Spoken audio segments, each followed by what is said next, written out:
আসসালামু আলাইকুম ওরহমতুল্লাহি ওবারাকাতু।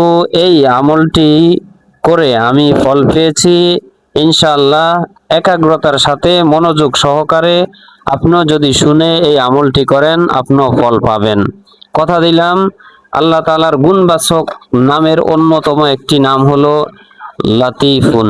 ইয়া লাতিফু, ইয়া লাতিফু এই নামের কেউ যদি জিকির করে আল্লাহ তাআলা তার মনের সকল নেক মাকসাদ গুলা পূরণ করে দেয় ইনশাআল্লাহ। আপনিও আল্লাহ তাআলার এই নামের জিকির করে সকল মাকাসেদ গুলা পূরণ করে দিবেন। তবে কোন কোন নিয়তের জন্য, কোন কোন আশার জন্য, কোন কোন ভরসার জন্য, কখন কোন সময় কতবার করে এটি পড়বেন, এই নামটির জিকির করবেন, সেটি আমি আলোচনা করব ইনশাআল্লাহ। তো ভিডিওটি শুরু থেকে শেষ পর্যন্ত মনোযোগ সহকারে দেখতে থাকুন এবং শুনতে থাকুন।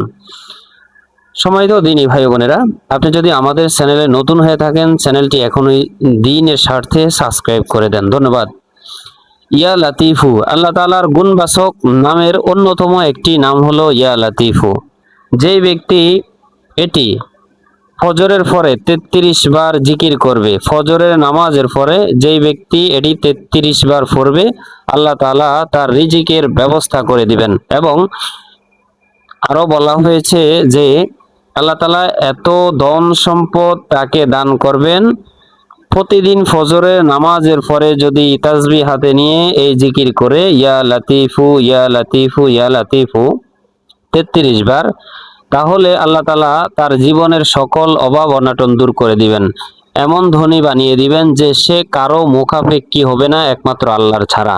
অর্থাৎ দুনিয়াতে কারো কাছে সেই ব্যক্তি তার জীবনে আর কখনো হাত পাতা লাগবে না।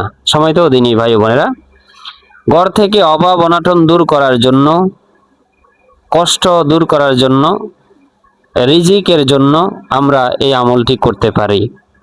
2, কোনো ব্যক্তির যদি খুব কষ্টে আছেন, চাকরি নাই, ব্যবসা বাণিজ্য লস, কোনো ব্যক্তি যদি খুব কষ্টে থাকেন এবং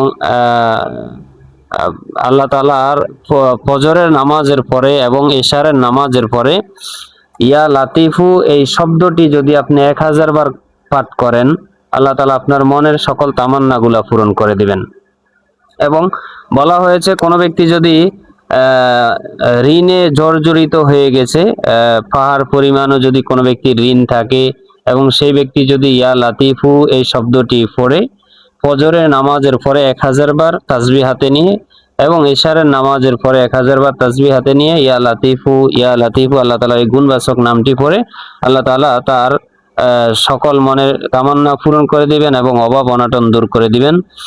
ঋণে জর্জরিত যে ব্যক্তি হয়ে গেছে, পাহাড় পরিমাণও যদি ঋণ থাকে আল্লাহ তাআলা সেগুলো পরিশোধ করার তৌফিক দান করবেন। এবং কেউ যদি চাকরি হারিয়ে ফেলে, কোনো ব্যক্তি যদি চাকরিচ্যুত হয়, সেই ফজর এবং এশারের নামাজের পরে ইয়া লাতিফু তাসবিহ হাতে নিয়ে এটি 1000 বার পড়লে আল্লাহ তাআলা তার ওই চাকরি আবার ফিরিয়ে দিবেন। এবং কোনো ব্যক্তি যদি দোকানে বরকত, বেচা কিনা কম হয়, অথবা ব্যবসা বাণিজ্য লস খাচ্ছে অথবা লস হয়, হ্যাঁ, বেচা বিক্রি কম হয়, যদি এরকম হয়ে থাকে তাহলে সেই ব্যক্তিও এটি অডিও আকারে রেকর্ড করে শুনতে পারে অথবা নিজেও তাসবিহ হাতে নিয়ে 1000 বার পাঠ করলে আল্লাহ তাআলা তার দোকানের ভিতরে বরকত দান করবেন এবং ব্যবসা বাণিজ্যের ভিতরে বরকত দান করবেন। আরেকটি আমল রয়েছে, শুধু এশারের নামাজের পরে 499 বার ইয়া লাতিফু কোনো ব্যক্তি যদি 499 বার এটি বিবাহর উদ্দেশ্যে পড়ে, আমাদের সমাজে অনেক ছেলে মেয়ে আছে যাদের বিবাহ হয় না, বয়স দিন দিন বেড়ে যাচ্ছে, এরকম হয় বহুত রয়েছে। দেখা গেছে আপনার মেয়ে হোক কিংবা ছেলে হোক, যদি এরকম কোনো সমস্যা হয়, কারো সমস্যা থাকে, সেই ব্যক্তি শুধু এশারের নামাজের পরে নামাজের মুসল্লায় বসে 499 বার ইয়া লাতিফু এটি পাঠ করবে। কথিত রয়েছে কোনো ব্যক্তি যদি বিবাহের জন্য এই নামটি পড়ে, ছেলে হোক কিংবা মেয়ে হোক, প্রতিদিন ইশারের নামাজের পরে 21 দিন এই আমলটি করবে। 21 দিন এই আমলটি করবে যে ইয়া লাতিফু এটি পাঠ করবে 499 বার। আল্লাহ তাআলা তার বিবাহর ব্যবস্থা করে দিবেন, এবং যদি কোনো সমস্যার কারণে বিবাহ না হয় আল্লাহ তাআলা সেটিও সমাধান করে দিবেন। এবং কোনো ব্যক্তি যদি ইয়া লাতিফু শুধু ফজরের পরে 500 বার পড়ে, শুধু ফজরের নামাজের পরে যদি ইয়া লাতিফু 500 বার পড়ে, আল্লাহ তাআলা তার ঘরের অভাব অনটন দূর করে দিবেন, তার স্বামীর কামাইয়ের ভিতরে বরকত দান করবেন, ছেলে সন্তানের কামাইয়ের ভিতরে বরকত দান করবেন। কোন সময়? ফজরের নামাজের পরে 500 বার ইয়া লাতিফু যদি কোনো স্ত্রী পড়ে, তাহলে তার স্বামীর কামাইয়ের ভিতরে, রোজগারের ভিতরে বরকত দান করবেন, এবং তাদের ছেলে মেয়ের যদি রুজি রোজগার করে, তাদেরও এই রুজি রোজগারের ভিতরে এইটার উসিলায় এবং এই নামের উসিলায়, এই নামটি খুবই বরকতময় নাম, এই নামের উসিলায় আল্লাহ তাআলা তাদের কামাইয়ের ভিতরে বরকত দান করে দিবেন। ইয়া লাতিফু, ইয়া লাতিফু এটি 500 বার পড়বে শুধু ফজরের নামাজের পরে।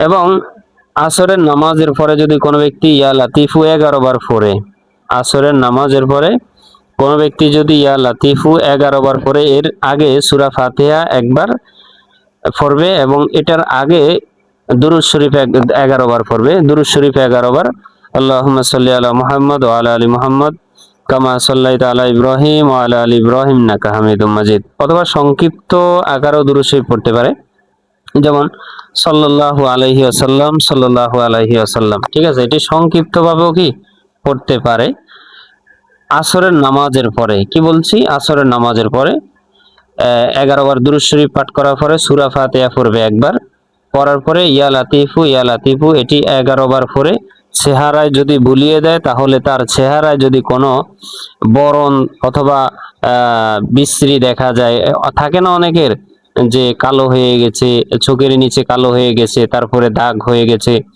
যত ক্রিম অথবা অন্যান্য কেমিক্যাল বা মেডিসিন ব্যবহার করে যায় না, তাহলে তার চেহারা উজ্জ্বল হয়ে যাবে এই নামের বরকতে। ইয়া লাতিফুন, হ্যাঁ, সুদর্শন। ঠিক আছে, তো ইয়া লাতিফু 11 বার পড়বে এটি আসরের নামাজের পরে, এবং 111 বার পড়বে।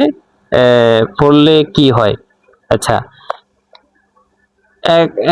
111 বার পড়বে, এটি ফজরের নামাজের পরে পড়বে। 111 বার যদি কোনো ব্যক্তি ফজরের নামাজের পরে পড়ে, এবং সে যদি কোনো ব্যক্তিকে উদ্দেশ্য করে পড়ে, কোনো ব্যক্তির উদ্দেশ্য নিয়ে, অথবা যদি কোনো ব্যক্তির উদ্দেশ্য পড়ে, তাহলে সেই ব্যক্তি তার আয়াত্তে চলে আসবে।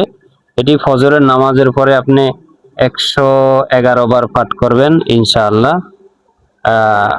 তাহলে ইয়া লাতিফুন আল্লাহ তাআলার গুণবাচক 99 নামের অন্যতম একটি নাম ইয়া লাতিফুন। কোনো ব্যক্তি এই স্বাভাবিকভাবে কোনো ব্যক্তি যদি এই নাম বেশি বেশি করে পাঠ করতে থাকে, যেমন হয় না, যেমন কোনো উদ্দেশ্য নাই কিন্তু তারপরও কোনো অভাব অনটন নাই, কিন্তু সওয়াবের জন্য এটি যদি এই নামটি যদি পাঠ করতে থাকে, আল্লাহ তাআলা তার জীবনে কখনো অভাব অনটন দিবেন না, এবং কখনো কোনো মরণ ব্যাধি রোগ আল্লাহ তাআলা তাকে দিবেন না এই নামের উসিলায়।